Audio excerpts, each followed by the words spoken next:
For all these 3 counts, we have decided to inflict her with only one sentence, that is sentence of death.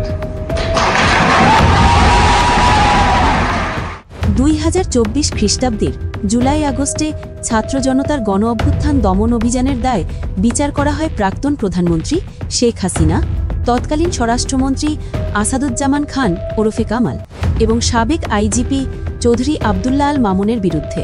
অভিযোগ অনুযায়ী এই সহিংস দমনের ঘটনায় প্রায় 1400 শিক্ষার্থী নিহত ও 25,000-এরও বেশি আহত হয়েছিল।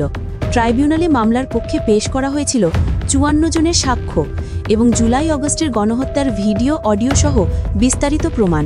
মামলার তৃতীয় আসামি সাবেক আইজিপি মামুন রাজ সাক্ষী ওরফে অ্যাপ্রুভার হয়ে নিজ অপরাধ স্বীকার করায় অন্যান্য আসামিদের বিরুদ্ধে প্রয়োজনীয় তথ্য দিয়েছেন।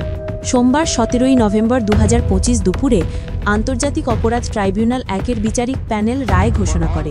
এতে শেখ হাসিনাকে 2 অভিযোগে মৃত্যুদণ্ড ও একটিতে আমৃত্যু কারাদণ্ড এবং আসাদুজ্জামান খান কামালকে একটি অভিযোগে মৃত্যুদণ্ড দেওয়া হয়েছে।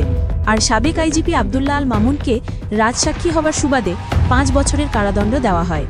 জাতীয় আইন অনুযায়ী রায় ঘোষণার পর থেকে এই সাজা কার্যকর হবে এবং ট্রাইব্যুনাল হাসিনা কামাল দম্পতির দেশে থাকা সব সম্পত্তি রাষ্ট্রীয় মালিকানায় নেওয়ার নির্দেশ দিয়েছে। রায় ঘোষণার পর বিপুল প্রতিক্রিয়া সৃষ্টি হয়।